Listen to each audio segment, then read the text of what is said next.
Hey everybody, I am back. Hope everyone's doing well. Sorry that it's been a long time since I did a video. If you were wondering, I am fine. You probably weren't, but either way, it's been probably like a year since I made a video. And I just had a couple of things that I wanted to say to you guys. So, first of all, I wanted to give an update to anyone who remembers or watched my video about sending a letter to my dad. I have not received any letter back from him. I think maybe like 6 months after I sent my letter, he sent me another text kind of late in the night. So I think it was like 7 o'clock my time, so it was probably like 9 o'clock his time. And it was, he had been drinking again, and he sent me a really nice text, and it just was a picture of me, and he sent me a picture of myself, and said, "You're so pretty." And that probably sounds really weird.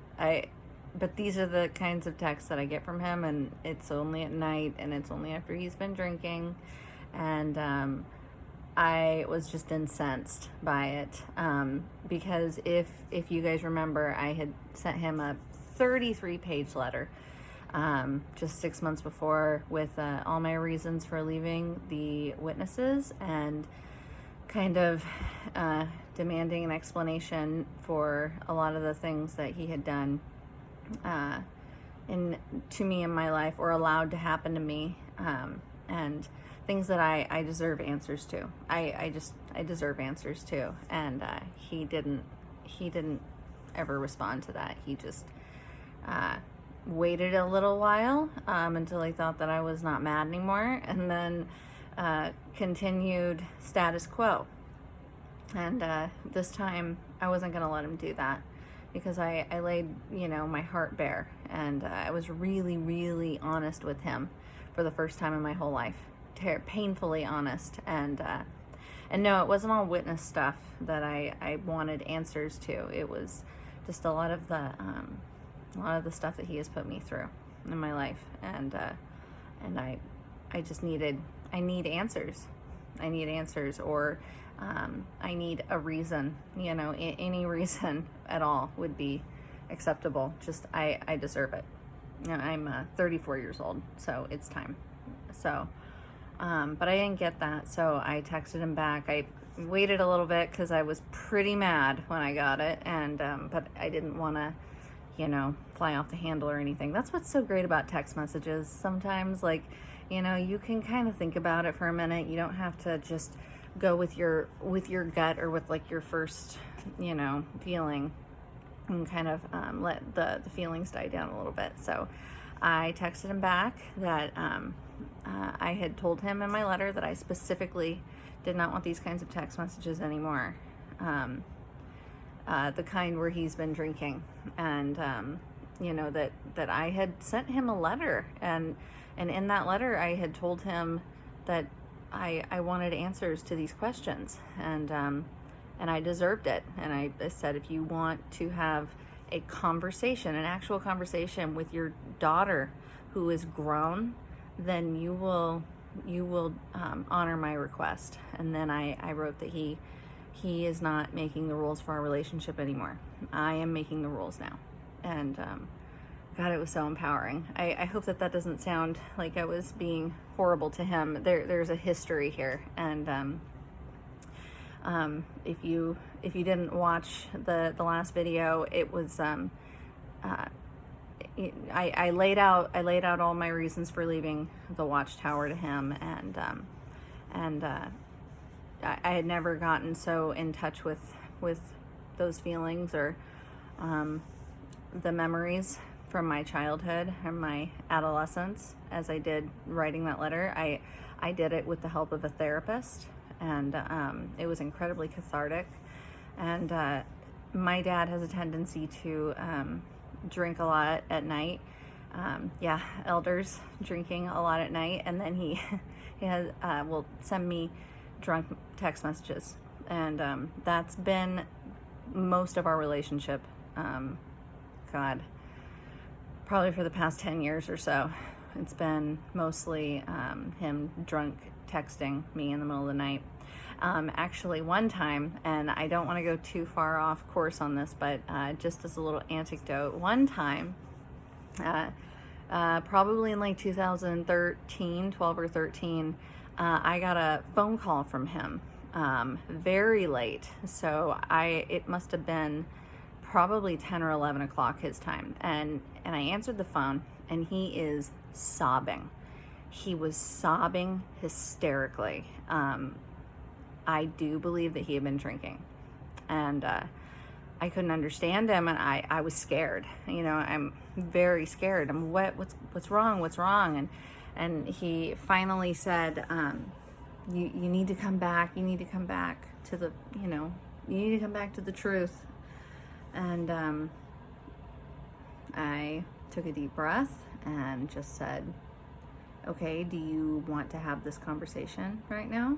Is that what you want? Is it time for this conversation? And he very abruptly said, I have to go, and got off the phone. And I, of course, was very scared for him, because on the phone he had mentioned that he was driving. And I know that my dad drinks and drives. I know he does, because he's been doing it since I was a teenager, and I was smart enough to know that he was doing it. And I know he still does, because he hasn't been caught. So he's just going to continue to do that until he gets himself into trouble. So, and also he lives in a northern state, and he told me that he was driving and there's a blizzard. And I looked online, and sure enough, there's this huge blizzard rolling through the place that he lives. And I'm like, oh, that's great. He's been drinking, he's driving through a blizzard, and he's sobbing hysterically, and he's calling me on the phone. So I just started to freak out, and I'm texting him like, I'm very, very worried about you. Are you okay? Are you safe? And he just didn't respond. And I finally said, if you do not respond to me and tell me what's going on, I'm going to call your wife, my stepmom, who I do not speak to and haven't spoken to in a long time. I will call her to find out where you are and to tell her that you're in danger. And then all of a sudden I get a text message back. I'm fine. I'm home now. So that's been our relationship. And I feel bad for him, honestly. I feel bad for both of us, but I think I feel worse for him. It's got to be hard to, because he believes this. He's a true believer. And how hard would it be to believe that your child is going to die imminently due to their own decisions, and all they would have to do is eat a little humble pie, and they would get to live forever with fruit and pandas. You know, he really believes that this is going to happen to me, and he loves me. My dad, I have never doubted for a minute that I'm loved. That's one thing I will say about my dad. He loves me very, very much. So this is killing him. So anyway, that's that. And so yeah, it's been maybe a year, like a year and a half actually, since I wrote that letter, and I've not received a letter back, and I probably won't, and that's okay. That honestly, I'm not upset about it. He has been a very toxic influence in my life, and he has really complicated my life, and I am not sorry to see this go this way. I'm sure I will see him again and talk to him again someday, but not knowing when that's going to be really doesn't bother me anymore. And like I had said in my last video about this, you know, if your family is shunning you, consider what it might be like if they didn't completely shun you, because sometimes it's even worse. Sometimes it's even worse to have them around treating you like, you know, you're not really worth having a full-blown relationship with, and keeping you at arm's length, and then only contacting you when they've been drinking all night.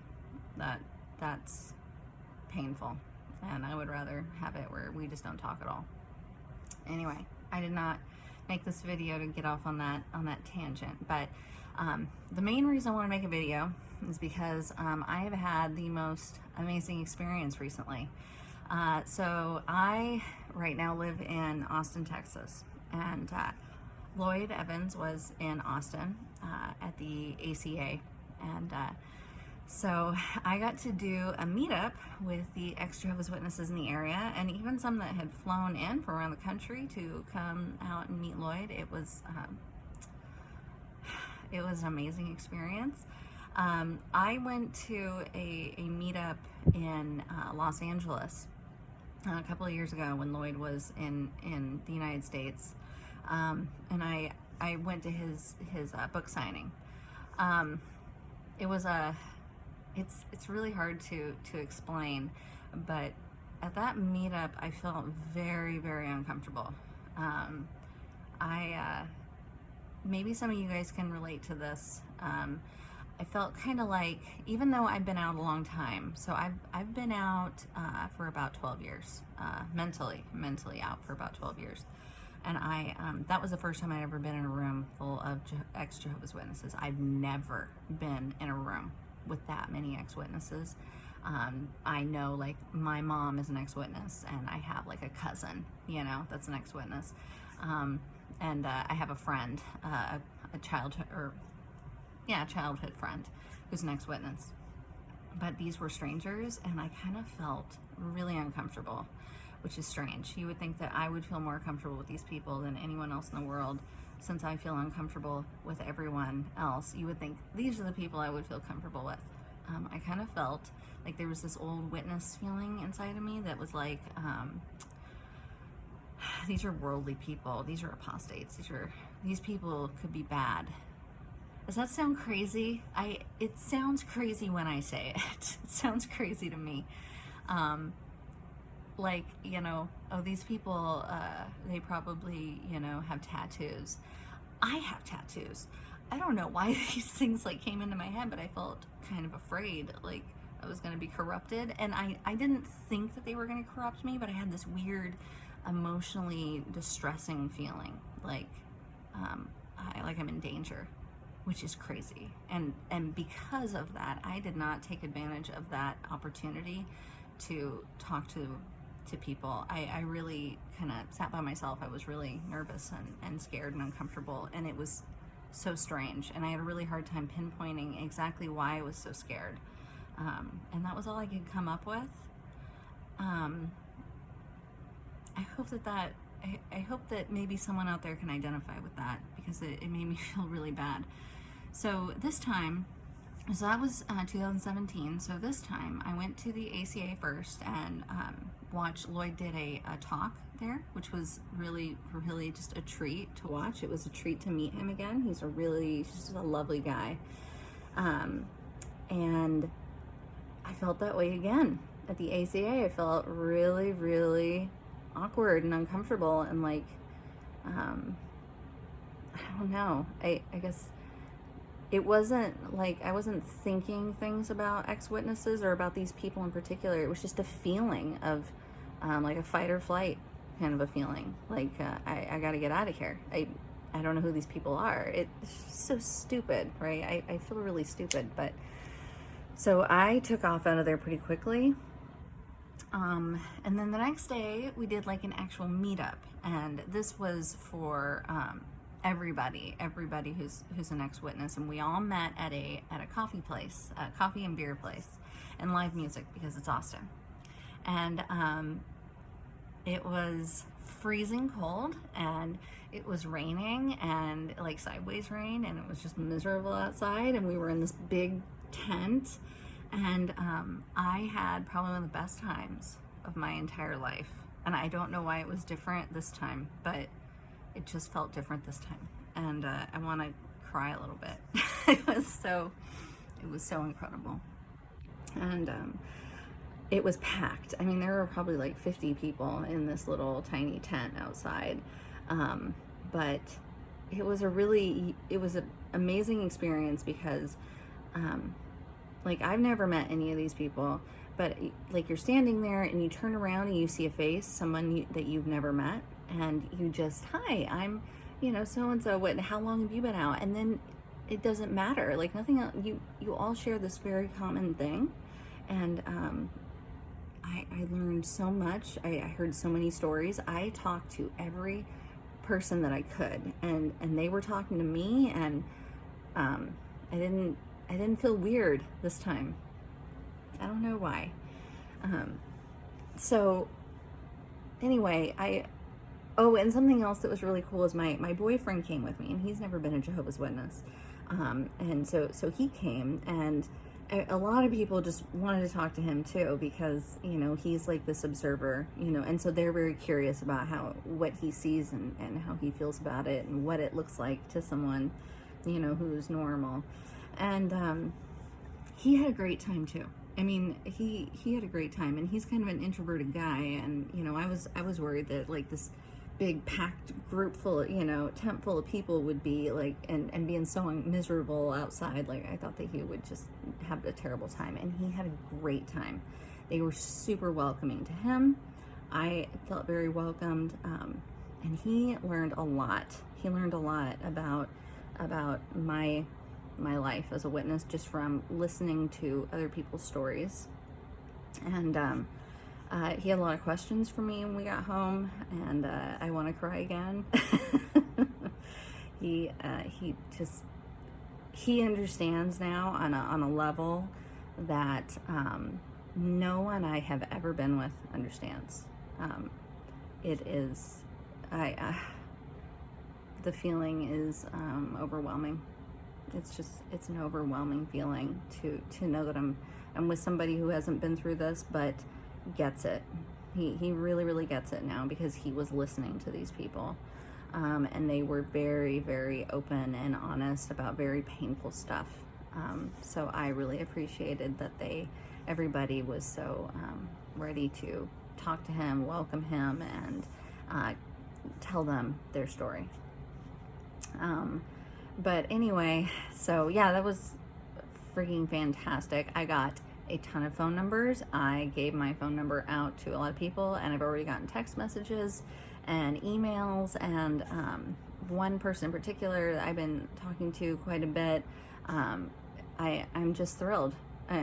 I'm thrilled. I've been out a long time, and I have felt super alone this whole time. It wasn't until like probably 2013 that I really started connecting with ex-witnesses online. I mean, when I woke up, I didn't have internet access because I was poor. I pretty much only had it at work, and I couldn't do that kind of thing at work. I didn't have a smartphone. I got all of my information from the library. I would go to the library and check out books, and I did not have anyone to talk to about this. And what I discovered the other day is I've done this alone for so long that I'm just kind of resigned to it. Maybe that's why I kind of felt uncomfortable around other ex-witnesses, because I've just been doing this my own way. So, I mean, when I discovered the online community on YouTube, ex-witnesses, that was that really helped me, because you can't do this on your own. You can do it for however many years by yourself, but eventually you will need connection with others. So it was just wonderful. It was wonderful, and I want to encourage everybody watching, if you're an ex-witness, that get on meetup.com. That's how I found these people. That's how I found out that Lloyd was gonna be in town. Get on meetup.com, join the ex-witness group, and if there isn't one, then just create one. You have got to experience what I experienced. I haven't felt this way in years. Somebody brought a bunch of old witness books, which was interesting, and I had to show my boyfriend some of these books. The You Can Live Forever book, that big red one. I showed him that, and I explained to him why ex-witnesses laugh about the fruit, that in paradise we're all going to eat fruit, and I'm flipping through the pictures, and I'm like, picture of paradise, fruit, picture of paradise, fruit. So now he kind of gets, you know, some of the lingo and some of the humor. He's even been using some of the lingo with me. Like yesterday he said something, I don't even remember what it was, but I just was like, oh, like, I can't believe you said that. So yeah, so it was absolutely fantastic. Everyone needs to do it. Just do it. If it's not available, then you do it. Okay. One more thing, and then I'm done, I promise. So I have recently found a therapist who is, get this, a cult expert. Like, she's a religious trauma expert. That is what she does. I am the luckiest person on earth that I found her, and that she had room and she could take me. She's full now, I think. She was not like a witness. She was like from an Eastern kind of like yoga cult, you know, one of those, like an Eastern style religion. And but it doesn't matter, you know, like she has a lot of ex-witnesses that come to her, obviously, and she told me that she didn't even realize how bad of a cult Jehovah's Witnesses were until she got into this field, and they were just like banging down the door trying to get in to see her. So she has a lot of ex-witnesses that she already deals with. She knows a lot about it, and the mechanisms for, you know, that undue influence and control are the same across the board. So this has been just an amazing experience for me in meeting her and working with her. She's fantastic. And she can pick out little things I'm saying and doing that, you know, go back into my cult personality, and that way I can work on those things. You know what I mean?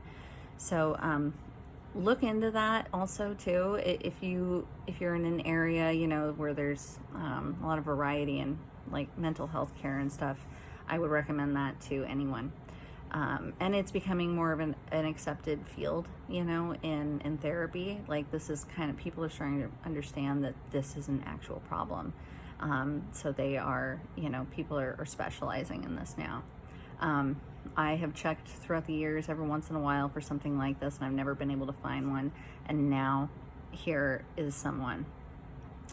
So look it up, you know, or just keep looking it up. If you can't find anyone today, you know, maybe in a couple of months, or check in the, you know, the city down the freeway a little bit. It's worth it. So anyway, that is all I wanted to say. Thank you so much for watching. Hope everyone is doing well, and I will see you again next time. Bye.